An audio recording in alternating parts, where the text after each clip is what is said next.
You're listening to the Bible Uncut and Unfiltered. We believe the Bible doesn't need to be watered down or cleaned up to be understood. Our goal is to provide a healing place to discuss the questions you can't ask and the context you won't learn in church. I'm your host, Colin Connor. Now, on to the episode. Welcome back to another deep dive into the wild world of the second book of our Bibles.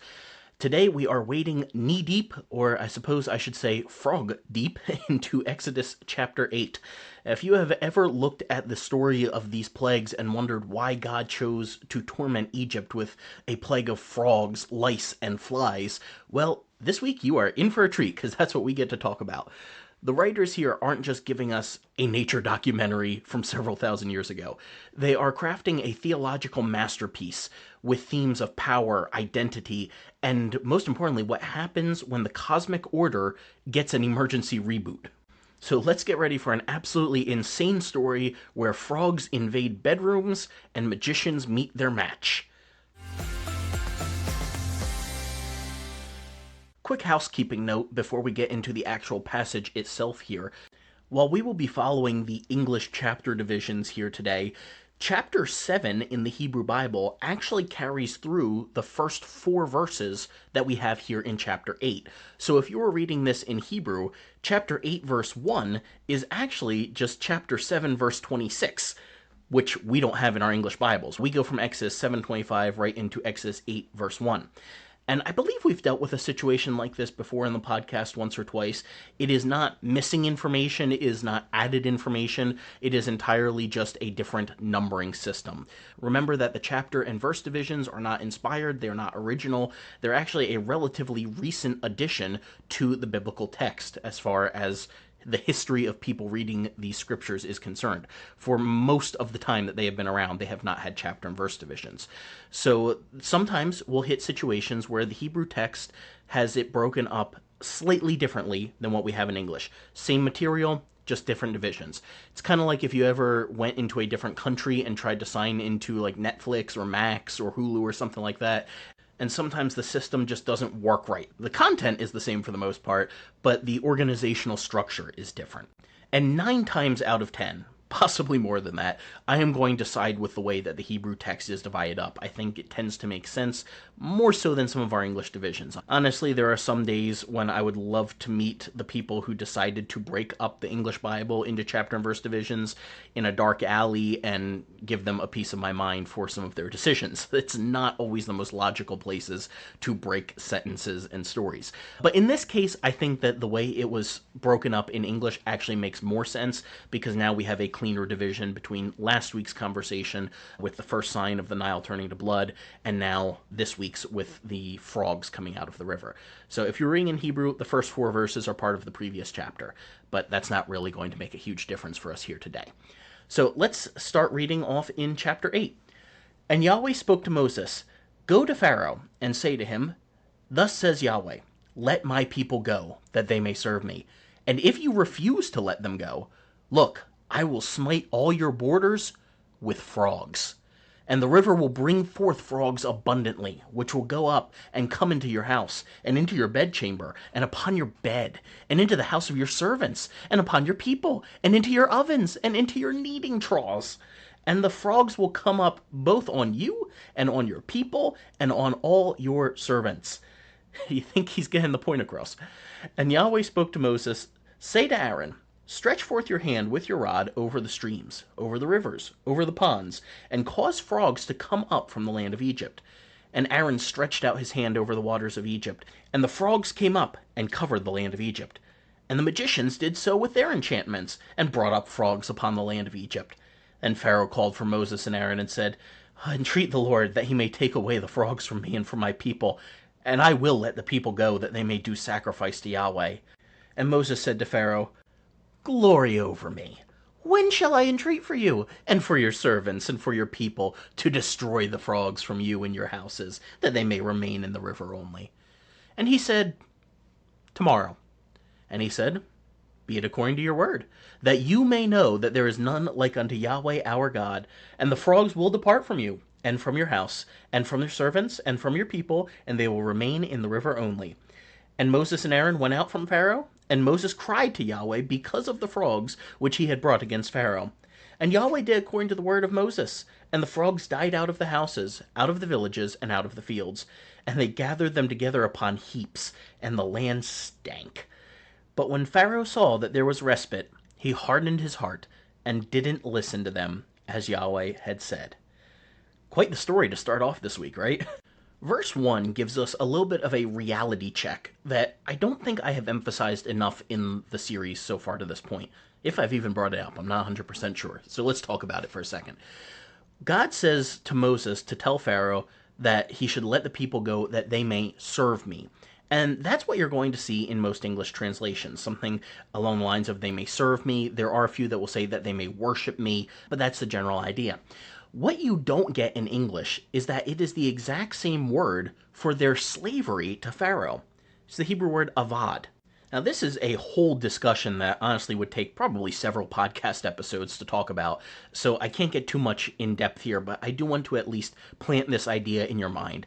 Because here in our modern Western culture, we are very interested in freedom and individual liberty. That was not the case in the ancient Near East. Most people were not free. You didn't really have democracy the way that we think of today. And you were under somebody's rule. And more than just having like a president or a king or something like that, you probably at some point in your life belonged to someone. You were probably some form of a debt slave. You owed somebody something and you would work it off for a period of time. That happened to a large majority of people, and especially even once we get into the time of Jesus in the Roman world. There weren't a lot of people that were born and remained free their whole lives. I mean, just think about how many times in the biblical story alone you have Israel conquering tribes around them, or tribes around them conquering them and enslaving them for a period of time. So in the ancient world, the question wasn't really so much of were you a slave or a free person? It was more, who are you enslaved to? So as much as we like to say that God was freeing Israel from Egypt here, it was more like under new management. They were still slaves. It's just that their master changed. Their master was no longer Pharaoh. It would now be Yahweh. And he is a much better master than Pharaoh. But we find this language all throughout the biblical text, and even into the New Testament, where often our English translations will say servant.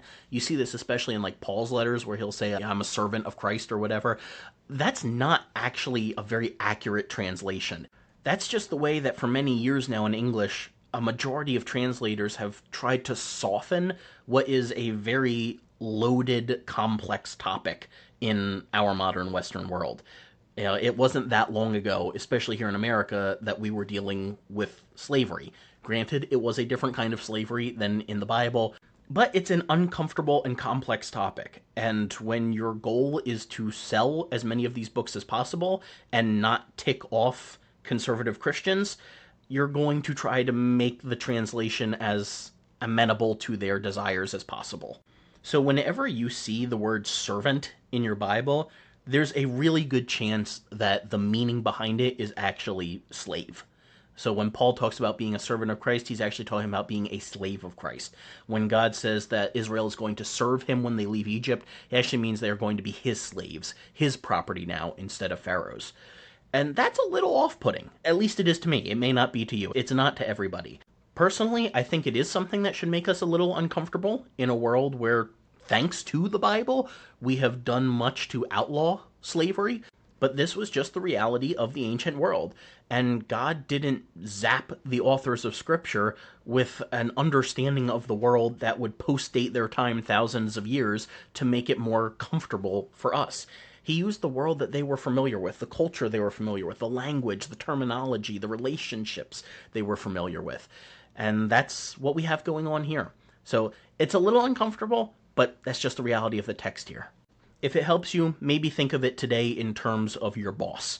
It would be like going from a toxic boss of Pharaoh to a more benevolent leader in Yahweh.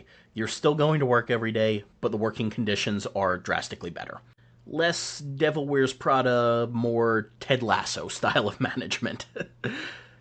Okay, now we get to the Frogpocalypse, and this is where things get deliciously weird and taste like chicken.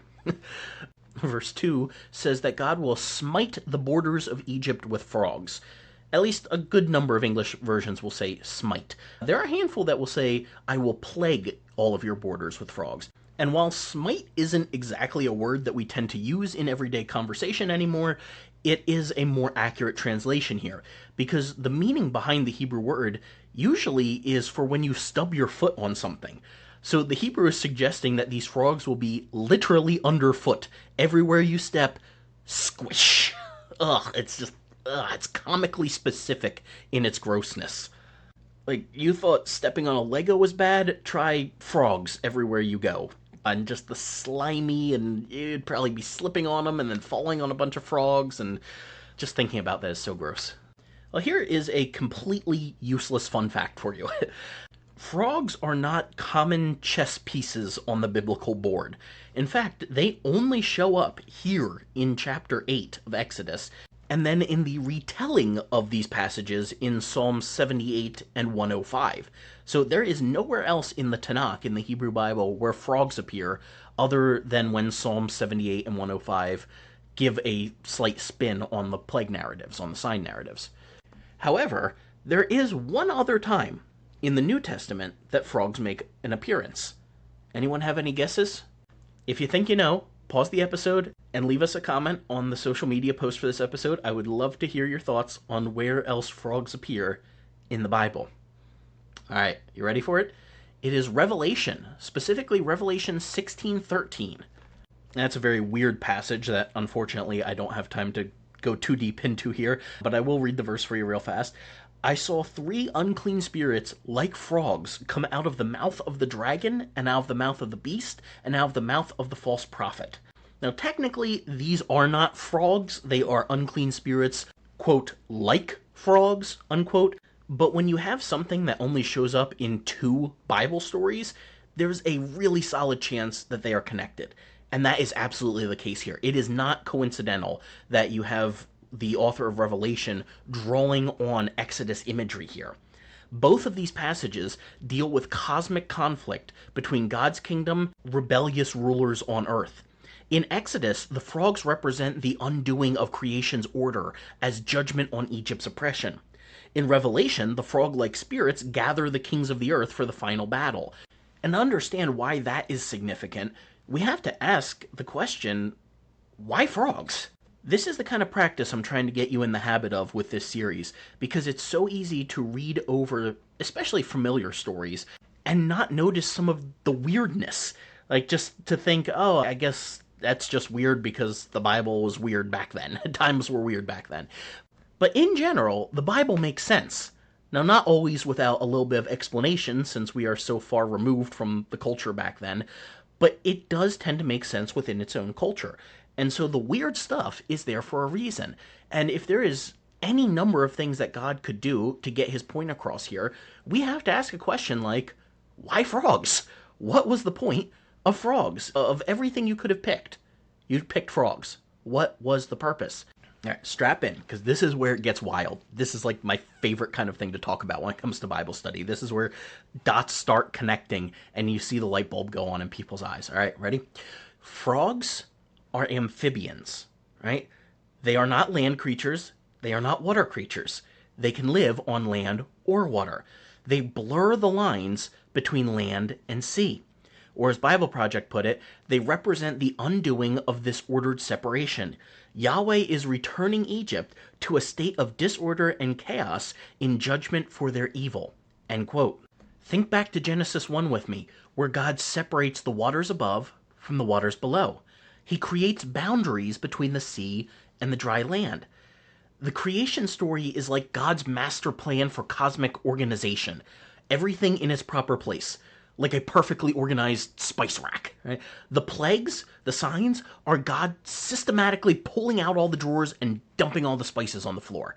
He is blurring the lines that he separated at creation. This is decreation. This is the opposite of Genesis 1 through 3. The established boundaries and categories that God worked so hard to create, he is letting loose here. And now, instead of humans ruling over animals, as in the creation mandate, or creation blessing, as I prefer to call it. You can go back to our episode on that to find out why. The creatures have passed their boundaries in the plagues. It is creation in reverse. When biblical writers talk about frogs, which is only here and then in that one verse in Revelation, they are talking about moments when reality gets a glitch in the matrix. Both these passages deal with cosmic conflict between God's kingdom and rebellious powers, and it's including these boundary crossing monsters. I mean, frogs are weird when you actually stop and think about it. And they're representing the total breakdown of God's created order as a natural consequence of the behavior of the rulers on earth.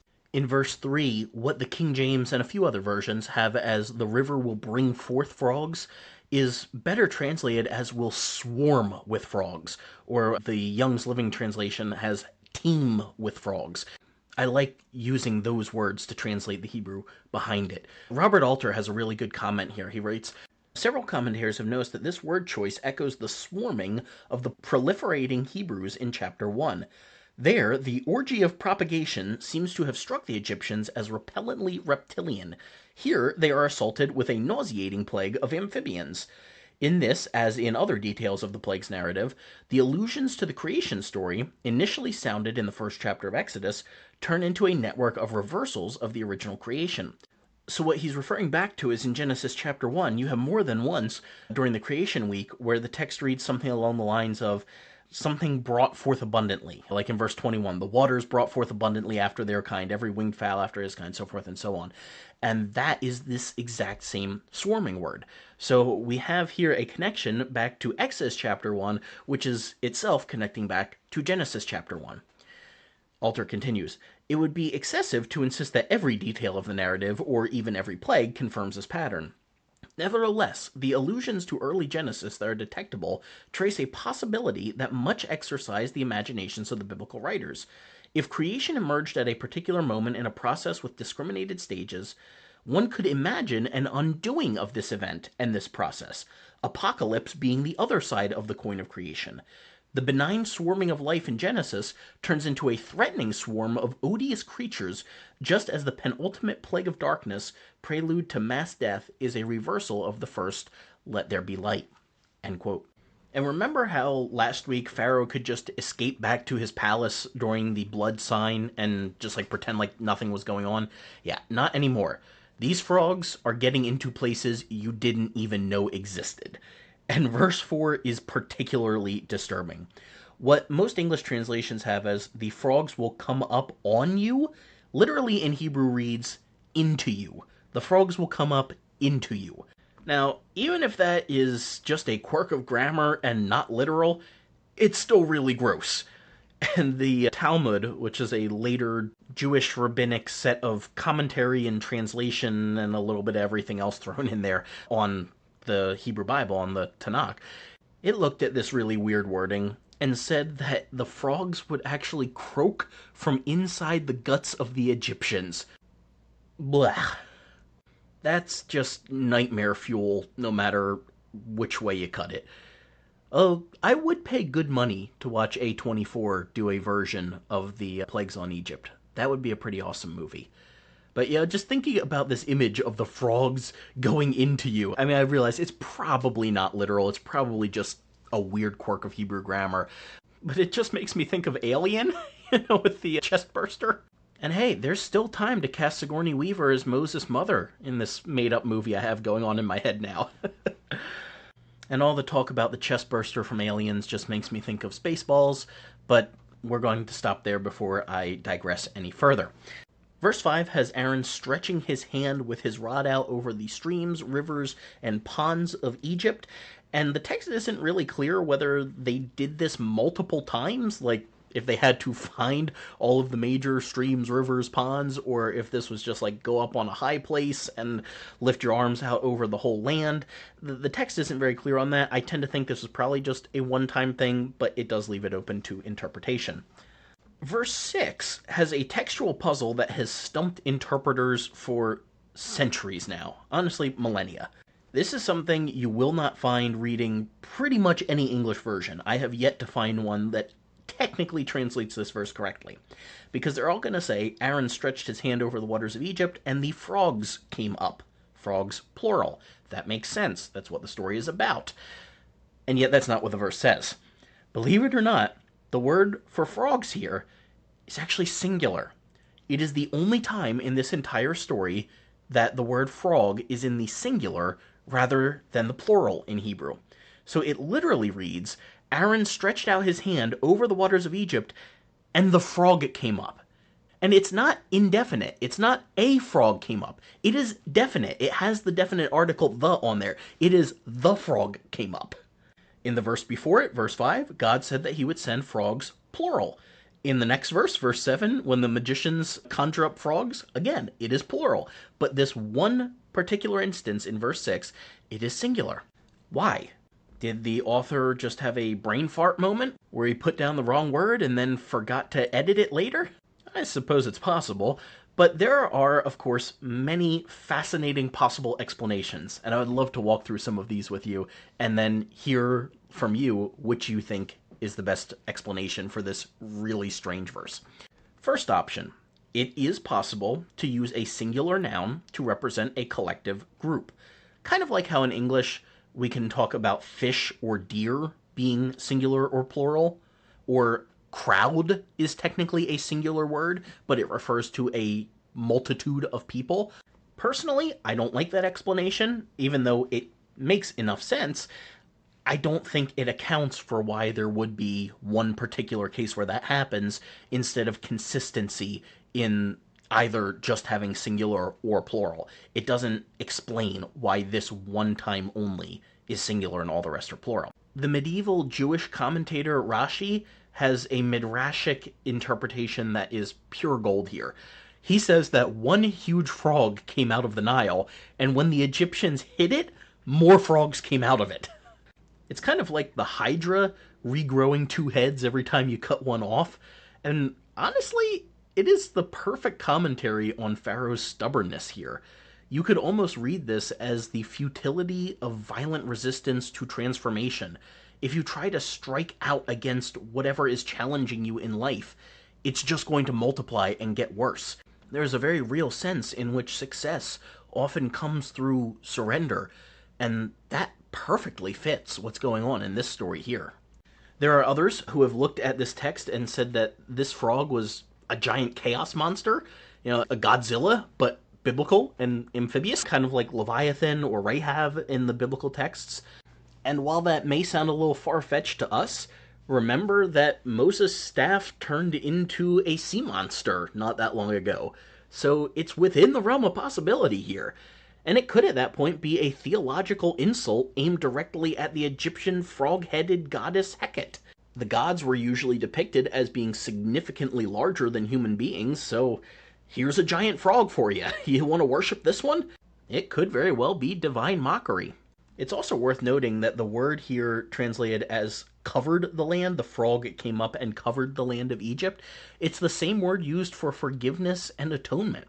So just as the frog and or frogs covered over the land, so this was an opportunity for Egypt to cover over the abuses of the past, to seek forgiveness for it. But instead of repentance, we get more resistance. Instead of hitting update, Egypt keeps hitting ignore.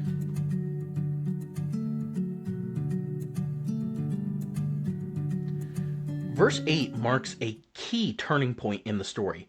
This is the first crack in Pharaoh's armor, is his first concession to Yahweh. Think of how desperate he must have been here to ask Moses to intercede on his behalf. The last time someone interceded to Yahweh in the biblical narrative was all the way back in Genesis when Isaac called out to God because his wife Rebekah was struggling with infertility. And there's some really fun wordplay going on here in this verse. When Pharaoh says, entreat the Lord, it would literally read as plead to Yahweh. There's a preposition in there. And I know this is again really nerdy, but I think this is cool, so bear with me. It's only going to take 30 seconds here. The preposition for to, T-O, in Hebrew, is spelled the same way as you would spell God. In Hebrew, God is El, just E-L. And that is a way you spell the Hebrew preposition to, E-L. So when he says plead to Yahweh, you can also read it as entreat God Yahweh.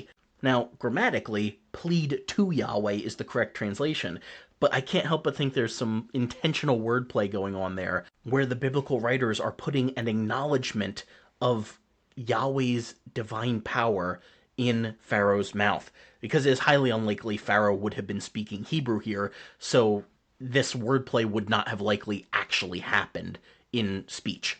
We're getting the Hebrew version of what probably happened in Egyptian. So I just can't help but see it as the biblical writers getting a little extra subtle dig in on Pharaoh there. And from this point forward, the text just has Moses speaking directly to Pharaoh rather than through Aaron. And you could possibly see this as Moses being healed of his speech impediment or whatever problem you think he may have had there. I think it could also just be narrative shorthand, where the author got tired of writing, God said to Moses, tell Aaron this. Moses tells Aaron this, Aaron tells Pharaoh that, right? It just shortens the text to remove that middleman dynamic. It's not 100% clear, it could go either way, but I kind of lean toward the second option. Verse 9 is really cool, but also really hard to translate into English. In the Old King James, you have Moses saying to Pharaoh, glory over me. And you get quite the variety of translation choices here. ESV says, be pleased. The New King James said, accept the honor. Young's Literal has beautify yourself. Modern English Version, glorify yourself. ASV, have the glory. Lexham English Bible, I leave to you the honor. I like that one. Holman Christian Study Bible, or Standard Bible, I think it is. Yeah, you make the choice. See, this is why it's really important to use multiple Bible translations when you are doing your Bible study, because not everyone is a Greek or Hebrew nerd, and that is perfectly okay. 99% of the time, you don't need to be to get the idea of what's going on. Most of the time, you can get a really good feel for the text with just a few versions open in front of you. And now, with apps like Logos or YouVersion or Blue Letter Bible, it's really easy to have multiple Bibles right there in front of you on one screen at the same time. So whenever you look at multiple English versions and you see a wide variety of translation, like most of the time they're relatively similar, just saying the same thing in different ways. But when you have something like this where it is completely different, that should suggest to you that there is probably something going on underneath the English that is a little hard to translate. And that certainly is the case here. The Hebrew word here means to boast or to glory. And the idea seems to be that Moses is offering Pharaoh what Robert Alter calls a limited triumph, the chance to choose when this sign will end. He's playing mind games here. It's not quite reverse psychology, but he is getting Pharaoh to feel like he is in control while actually demonstrating his complete dependence on Moses' intercession on his behalf. Moses is like an expert hostage negotiator here. And so he asks Pharaoh, at what time do you want the frogs to be removed? And Pharaoh's response surprises a lot of people. Verse 10 has him responding, tomorrow. Now, I will remind you, I grew up in fundamentalism, so I have heard more than my fair share of wacky and completely inaccurate sermons. And this passage is responsible for at least one of those. Because I remember hearing preachers say stuff like, how stupid is Pharaoh here that he doesn't ask for the frogs to be removed immediately, but rather that he asks for it to be tomorrow. And I distinctly remember one preacher telling us when I was a child that this is the way we are with sin. God wants to remove our sin immediately, and we ask for just one more night with it. I'm sorry, but that is just ridiculous. It's an attempt to moralize what is admittedly a strange passage. But that's not at all what's going on here. There are two main options for why Pharaoh says tomorrow. First option is that he doesn't actually say tomorrow. The word translated tomorrow is actually relatively similar in construction in Hebrew to the English form. Like in English, if we're saying tomorrow, it has the idea of till the morrow, the next day, like until the next day comes. That is tomorrow. So we have a preposition and then a noun, and they've been smushed together into tomorrow. Well, that is the same thing that's going on here in Hebrew, actually. You have the preposition to or toward, and then the word for next, the next day. But as I have unfortunately had to bring up more than once in this series so far, Hebrew prepositions are notoriously slippery in what they can mean because there are very few of them and they get used a lot. So there is a wide range of semantic meaning. And it can mean before. So it is possible to actually read this as his saying before morrow, before next. So before tomorrow comes, I want these out of here. So, like, just however much time it takes for you to get out of my palace to your God and to ask for this to happen, like, make it be that fast. So it's possible that Pharaoh is not saying tomorrow, but before tomorrow happens. And there could be something to that, because we don't see a gap in the time from when Moses leaves Pharaoh's palace to when he goes and talks to God about this. Moses is talking to Pharaoh in verse 11, and then verse 12 reads, Moses and Aaron went out from Pharaoh, and Moses cried to Yahweh. So there's no distinction of how much time this could have taken. Sure, it's a little bit of an argument from silence. There could have been time in between, but it doesn't mention it, so that leaves open this possibility. The main problem that I would have with this way of reading it is that then, for consistency's sake, we should be reading every instance of tomorrow in these passages as before the morrow or before the next day comes.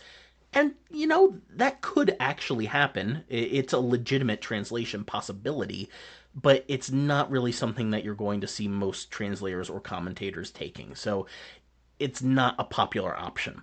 The other option is that Pharaoh is testing Moses' power here, because he might be thinking, Moses is coming here offering to remove them. He probably thinks I'm going to say I want them away immediately, so I'm actually going to thwart his plan, whatever trick he has up his sleeve, and say I want it to happen tomorrow. That way it shows that he's really just a fraud and doesn't have the same power that we think he does. He's staging this whole thing. So that's a possibility as well. It's also worth pointing out that Moses says to Pharaoh that the frogs will be destroyed from you and your house. At least that's how the King James renders it.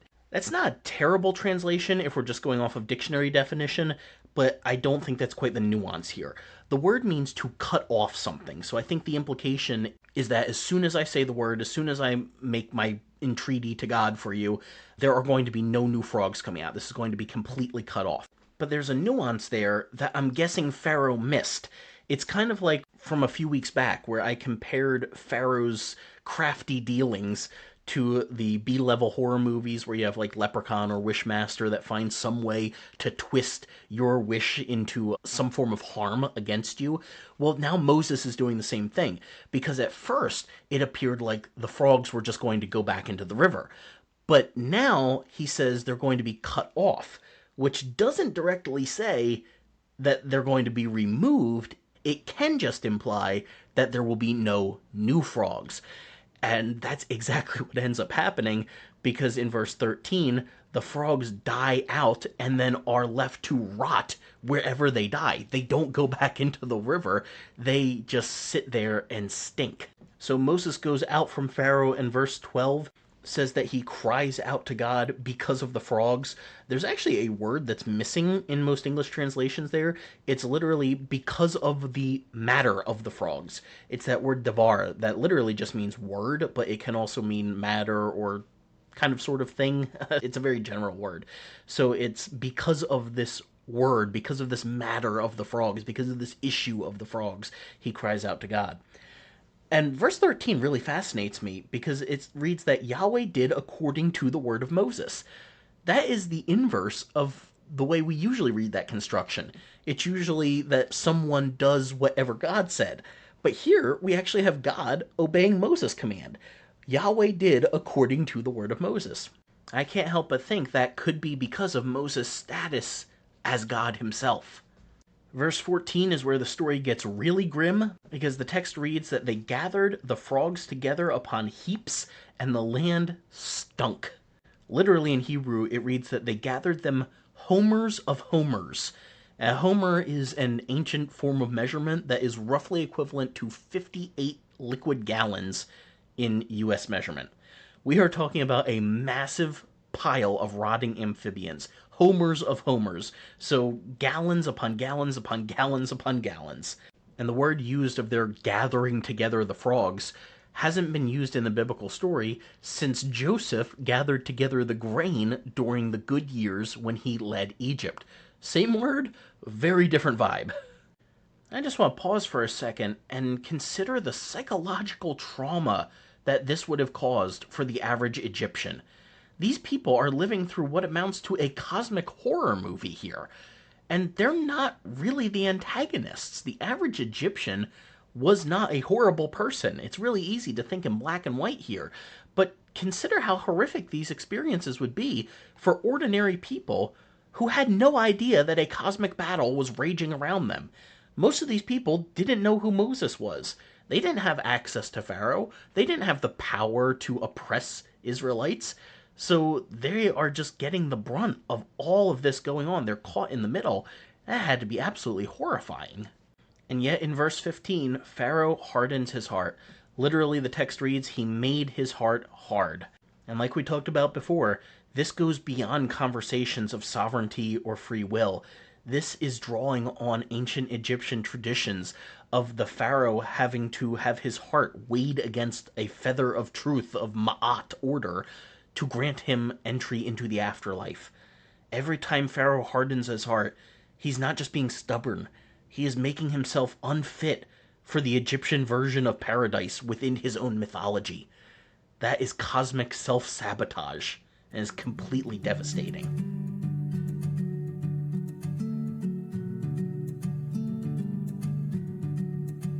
Alright, I am very proud of myself for getting through that entire sign without using the phrase croak and dagger for any of it. That was very good. I expected less of myself.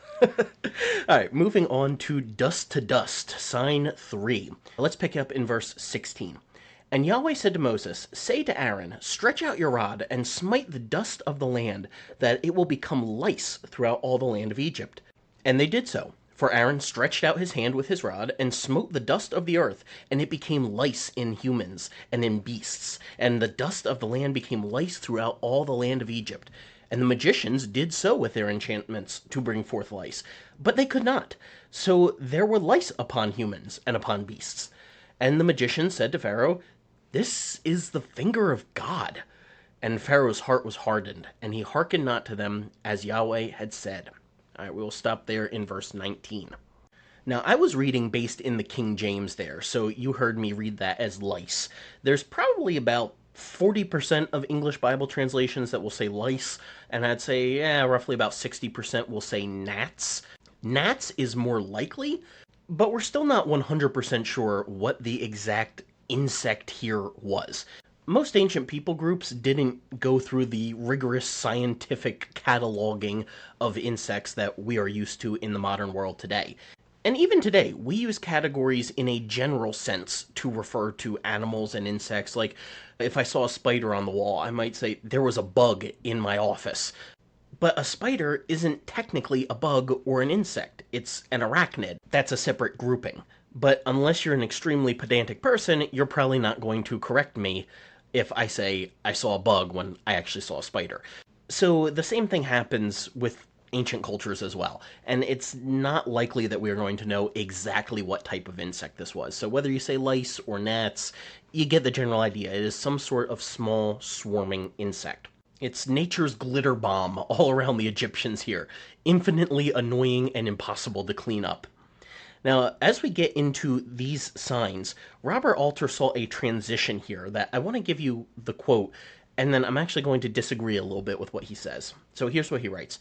The plagues begin with a profoundly ominous, symbolically portentous, and life-threatening transformation of water into blood. The next 3 plagues are afflictions of maddening or disgusting discomfort rather than actual threats to survival. The tone of the plagues narrative is that of harsh, indeed gloating, monotheistic satire against the pagan imperial power, and so pains are taken to show the Egyptians squirming before they are exposed to destruction. End quote. Now here's why I disagree with him. It's absolutely true that all of the signs are pretty rough. I mean, that's kind of the point. But like he said, these 3, the frogs, the gnats or lice, and then what we'll get into as other swarming insects, often called flies in the next several verses, he's right. None of them are technically life-threatening. At least not in the same sense that a water shortage is when the Nile is bloody. But I don't see that as this, quote, harsh, gloating, monotheistic satire that he presented. I think Yahweh is actually purposefully pulling his punches here, stalling for time with these signs, giving Egypt a chance to repent. He's saying, like, look, I really went hard on this first one. I'm going to dial it back a little bit here, but I'm still pressing, trying to bring you all back. Remember what we talked about in the previous episode or two. The plagues are not just punishment against Egypt.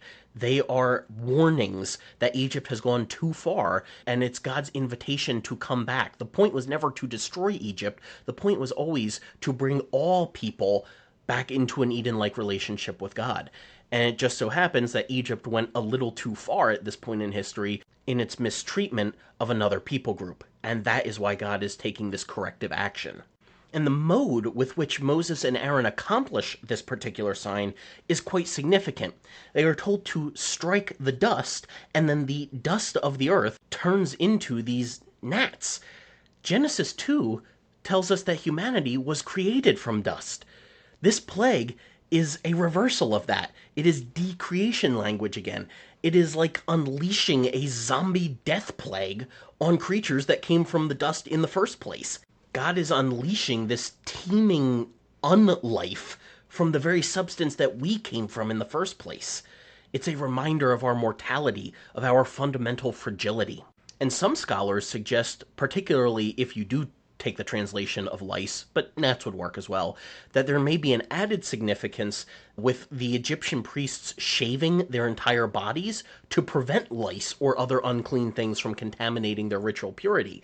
So this sign of just covering them with these little insects, it would potentially make the Egyptian priests impure, thereby rendering them unable to perform their duties in worship and make the care of their gods impossible.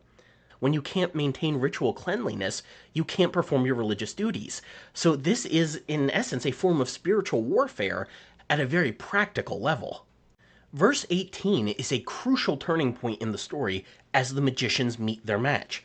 Pretty much every English translation is going to say that the magicians were trying to produce more lice or more gnats, however you want to translate it.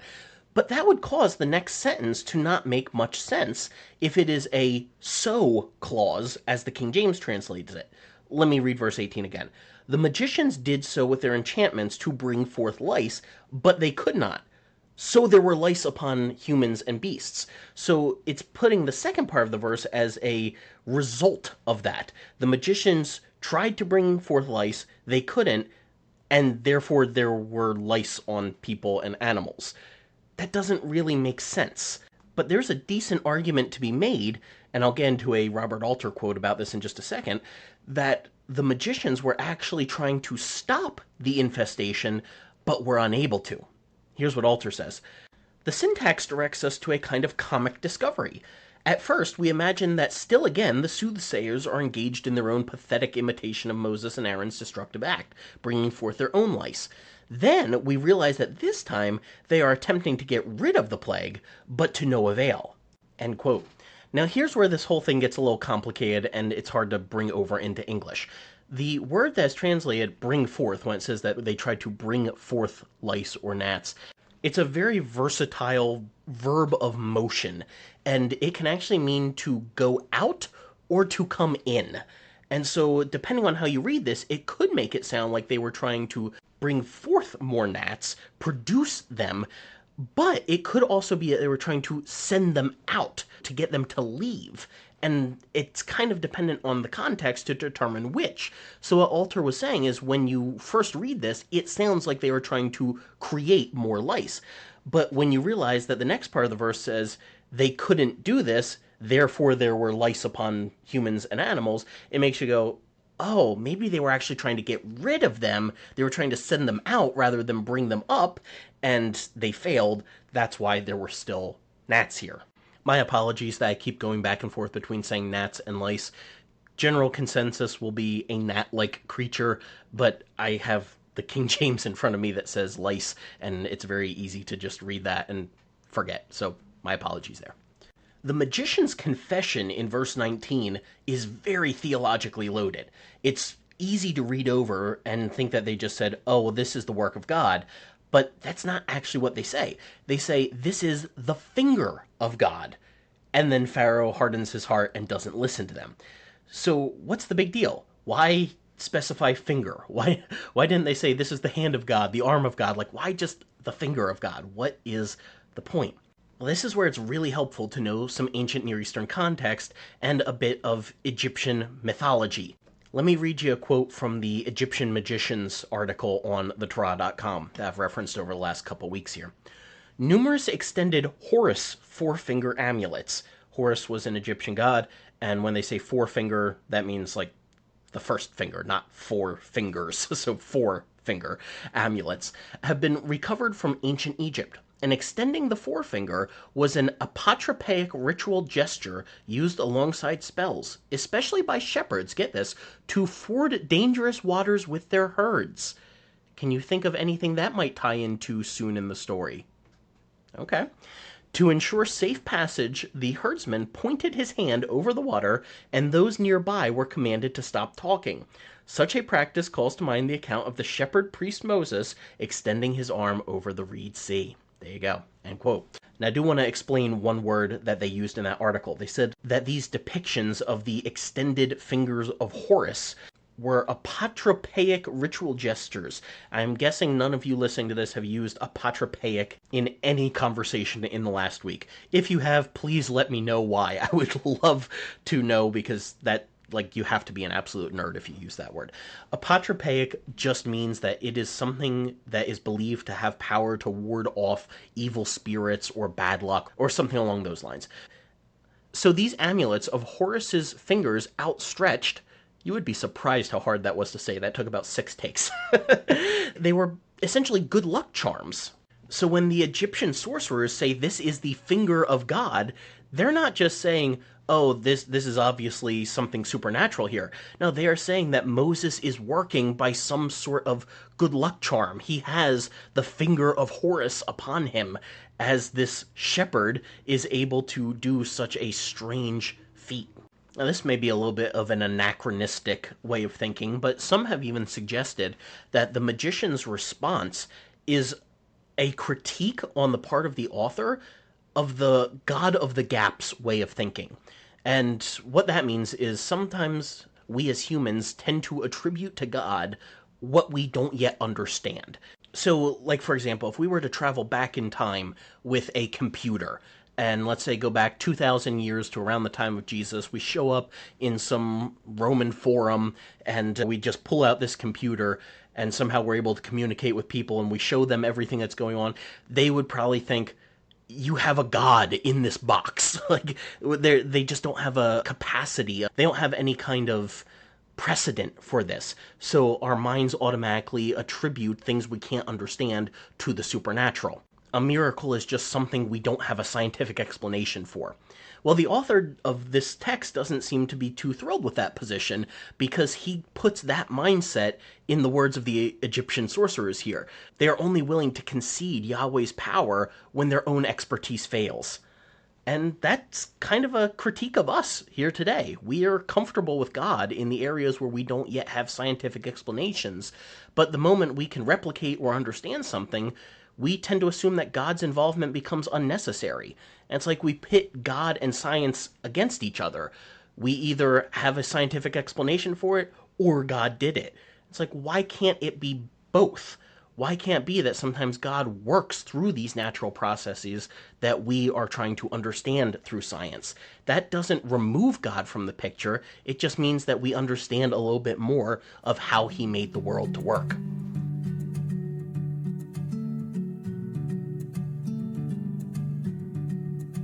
Let's finish up reading the chapter now, starting in verse 20. And Yahweh said to Moses, Rise up early in the morning, and stand before Pharaoh. Look, he comes forth to the water. And say to him, Thus says Yahweh, Let my people go, that they will serve me. Else, if you will not let my people go, look, I will send swarms of flies upon you, and upon your servants, and upon your people, and into your houses, and the houses of the Egyptians shall be full of swarms of flies, and also the ground whereon they are.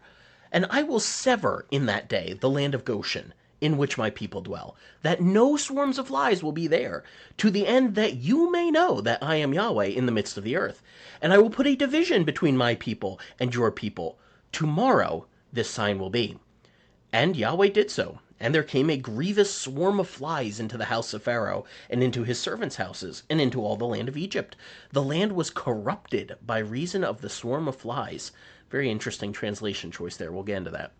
And Pharaoh called for Moses and for Aaron, and said, Go you, sacrifice to your God in the land. And Moses said, It's not meet for us to do so, for we will sacrifice the abomination of the Egyptians to Yahweh our God.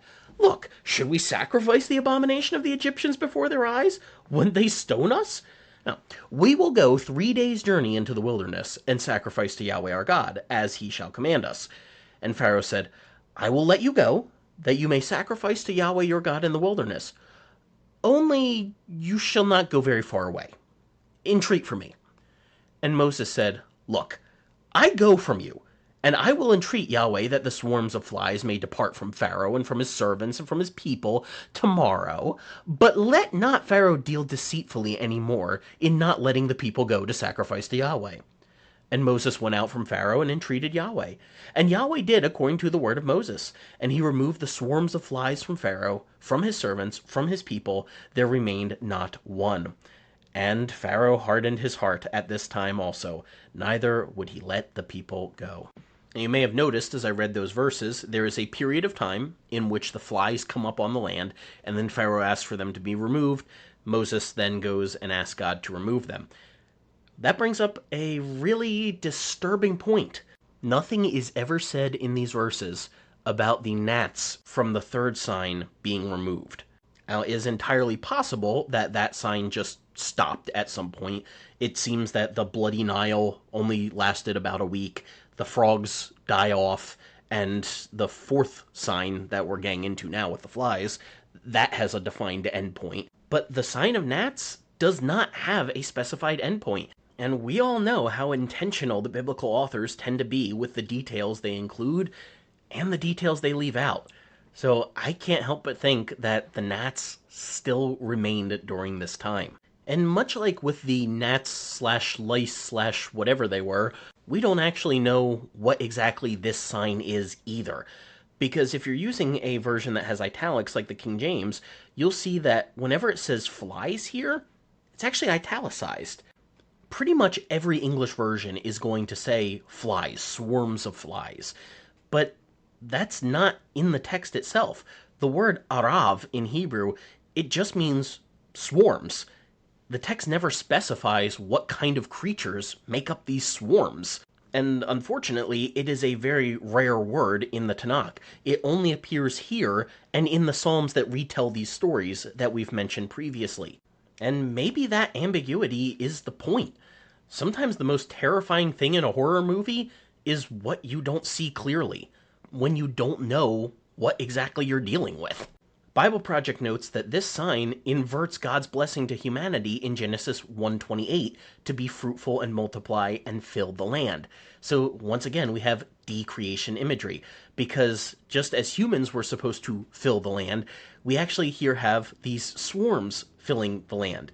And particularly if they were something like flies, creatures that hang out on dead things, that is a really twisted version of be fruitful and multiply. It's like rather than humanity being fruitful, you have this swarming thing filling the land that is coming possibly from rotting fruit itself. There's also some wordplay going on in Hebrew here between Pharaoh's refusal to send off the people and God's promise to send in the swarm. It is a measure for measure justice with a linguistic twist. Verse 22 introduces a crucial development. The land of Goshen will be spared. And if you're just hopping into this story here in Exodus, you might go, what the heck is the land of Goshen? That doesn't sound familiar to me. Well, that's where we have to hyperlink back to the Joseph story at the end of Genesis. Joseph was one of the sons of Jacob, which made him a great-grandson of Abraham, and his brothers sold him into slavery in Egypt a couple hundred years before all this happened. It's a wild story where he goes from riches to rags, back to riches again, as he becomes second in command over Egypt. And it turns into this whole thing where his family actually comes down to Egypt because of a famine. And he arranges for them to be kept off on their own away from the Egyptians, where they have their own little land of blessing, and it was called Goshen. Now, pretty recently, Bible Project put out a really good class on the life of Joseph, and something Tim Mackey has stated in that class is that he believes there's a little play on words with the name Goshen with the word for garden in Hebrew. So this is really rare that it actually plays out the same way in English and Hebrew. I can't usually use this as a direct correlation, but it works here. In English, the first and last letter of garden are G and N. The first and last letter of Goshen are G and N. And the only difference between garden and Goshen in Hebrew is that Goshen has a middle letter. It has a third letter in between the G and the N, whereas the word for garden is just the G and N letters. So Mackey has presented Goshen as being a Garden of Eden-like place for Israel to live in the midst of Egypt. So much so that during the course he took to calling it Garshin, combining garden and Goshen together to get the idea across. It's a fun way to remember that Goshen was this little Eden paradise, this little oasis in the middle of Egypt for Israel to live. So that's where the Israelites have still been living at this point. And now God says, I'm going to separate that part out from everything else. So that implies that for the first 3 signs up until this point, everyone in Egypt was affected by it, even the Israelites. But from this point moving forward, at least until the 10th sign, Israel is going to be exempt from whatever is going on. And the King James says, this is that you may know that I am the Lord in the midst of the earth. The Hebrew is actually better translated, that you may know that I am Yahweh in the middle of the land, rather than this more common in the middle of the earth. The word Eretz in Hebrew, it can refer to the world as a whole, but it can also just refer to the land of a particular geographic region. And I don't think the point that God was trying to make is, hey, I live on the earth too. I think what he was trying to say is, I'm right in the middle of your part of this earth. See, the point is God isn't operating from a distance. He is right there in the heart of Egypt's territory, like setting up base camp in enemy territory. I really like how the New Living Translation put it. It says, then you will know that I am the Lord, and that I am present even in the heart of your land. I actually also like the Message translation here, which reads, this will show you that I am God in this land. It's a strong theological statement. Speaking of strong theological statements, verse 23, what the King James has is, I will put a division between my people. That's actually what most translations are going to say. A few will say distinction, difference, separation. Those all get at the idea, but that's not actually the meaning of the word used there. Literally, the Hebrew word pedut used there means redemption or ransom. And it's not a word that's used that much in the Tanakh. It's only used about 4 times. There are other words that get used to talk about redemption and ransom. But this tends to be the only time it gets translated as division or separation or distinction, rather than what it actually means of redemption or ransom. And when that happens, I would argue it's probably a strange wording for a reason, and we should keep it that way, rather than slightly altering the meaning to make it make more sense to us. See, God isn't just making a distinction between Israel and Egypt. He's actively ransoming his people from this sign. The Israelites aren't spared because they're naturally immune.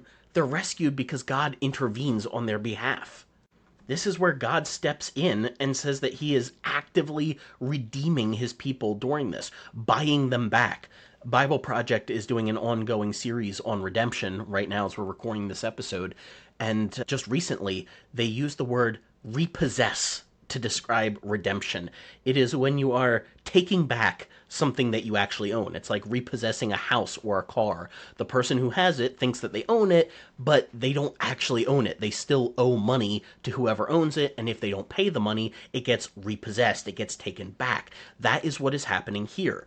God is saying to Pharaoh, you have something of mine. You think you own it, but actually you haven't been treating it well. You haven't been making the proper payments, if you will. I am repossessing Israel at this point. I am refusing to allow my people to be collateral damage in this cosmic battle any longer. Now, I kind of wonder why he waited 3 signs for this to happen. Like, why not just separate Israel from the start? I don't have a good answer for that. And if you happen to think of one, feel free to let me know. I would love to hear your theories because I haven't come up with a good one yet. This divine protection isn't random. It is very purposeful.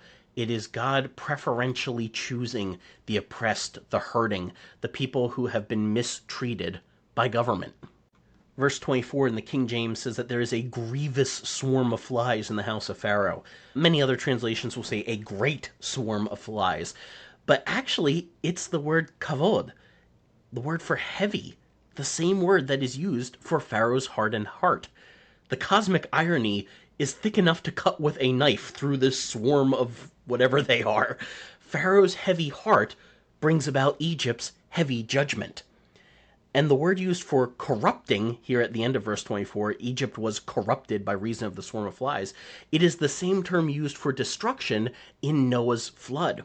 We are once again in decreation territory, with the signs riffing off of the flood imagery. The ordered world of Egypt is unraveling into the chaos of pre-creation.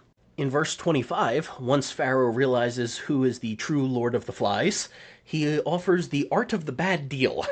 His concession is quite fascinating because it's actually a step backwards from his previous position.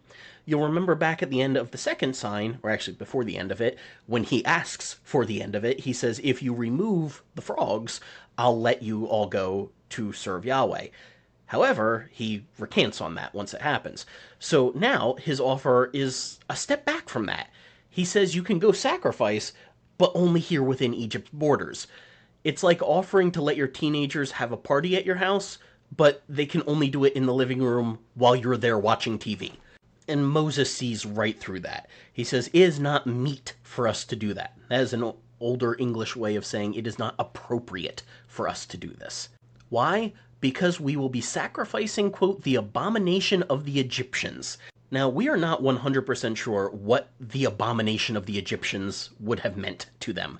But one of the better guesses is that Israelites would be sacrificing animals that the Egyptians considered either holy or possibly unclean. Either way, it would be offensive to them to sacrifice these animals to a god. Doing so within the confines of their land would be considered rude, kind of like if you were sacrificing a cow in parts of India today. Whatever the exact nuance, Moses discerned that this would be a culturally explosive situation that could potentially lead to the Israelites being stoned by the Egyptians. This is actually the first mention of stoning in the Bible. It often appears later in the context of religious outrage over ritual violations. In verse 27, Moses requires 3 days' journey into the wilderness to sacrifice to Yahweh our God. And we talked about the whole 3 days' journey thing back a few chapters ago when we considered whether or not that would be deceptive, because Israel wasn't just looking to go for 3 days. They were looking to leave for good. So you can go back to our discussion, I believe it was in chapter 5, for more of that. Also, this is totally random, but when he says into the wilderness, it's the Hebrew word Bamidbar, and that's actually the name of the book of Numbers in Hebrew, is Bamidbar, into the wilderness. So it's almost a little bit of foreshadowing going on there. Pharaoh's response in verse 28 shows his growing desperation. I think we've talked about this before, but Hebrew is kind of like Spanish in that it doesn't need an expressed subject. It can just be in the verb. In English, we pretty much always need a subject with the verb. But in many other languages, the subject, if it's just a pronoun, I, he, she, it, we, you, that kind of thing, it can be included in the verb conjugation. That is the case in Hebrew. So whenever there is a pronoun that gets used with a verb, it's usually emphatic. And that's what happens here in verse 28. When Pharaoh says, I will let you go, he is using that emphatic personal pronoun. It's more like I will let you go. I myself will let you go. He's desperately trying to grasp on to whatever shred of control he can pretend to still hold. And Moses' response to him in verse 29 is quite pointed. Robert Alter pointed out that when Moses says, but let not Pharaoh deal deceitfully, that but is actually the same word only that Pharaoh himself used in verse 28 when he says, "Only don't go so far away." So Moses is responding in the same kind. Only don't let Pharaoh deal deceitfully anymore. And that word translated deal deceitfully, in Hebrew it's hatel, it means to mock or to toy with. So Moses is kind of mocking and toying with Pharaoh as he is telling him no longer to mock and toy with him and with God. I'm really impressed with Moses' bravery and boldness here. This is a linguistic chess match, with each party trying to limit the other's options moving forward. Verse 30 strangely says just that Moses went out from Pharaoh and entreated Yahweh. It has no mention of Aaron. That leads us to wonder whether Aaron stayed in Pharaoh's court for some reason, or if, as we discussed before, perhaps their identities are melding at this point to where the author is tired of saying Moses and Aaron did this, and he's just using Moses' name as shorthand for them both, since Moses was the one leading. In verse 31, we see again that Yahweh did according to the word of Moses. I mentioned this before, where that is the reverse of what we usually see in the Bible, where humans obey the word of God. Here we have God listening to the human and doing what they say. And he removes these swarms from Pharaoh and from his servants and from his people, so that there remained not one. But Pharaoh hardens his heart again and wouldn't let the people go. Big surprise there, right? And did you notice how much repetition there is? I mean, you kind of can't miss it as we've been reading this chapter. There has been a lot of overlap in the wording of these verses. And even the signs themselves are starting to follow similar patterns. But there are little variations that build tension and develop theological themes. It's kind of like jazz music, where there's a theme that is familiar enough to be recognizable, but then as it continues through the song, it becomes different enough to maintain interest. And there's also just a practical side to this kind of repetition. For ancient audiences that would be listening to the stories read aloud, this would have a memorable feel to it. It can feel redundant to us today, but that's because we're approaching the text with different expectations. We can pick up a Bible off the shelf and read it at any time. When the average Jewish person in the ancient world was hearing these stories told, they might not hear this story told again for quite a while, and they couldn't just go read it for themselves. So the repetition helps to set these patterns in your mind. It's carving out a rut so that you'll remember these stories in the future.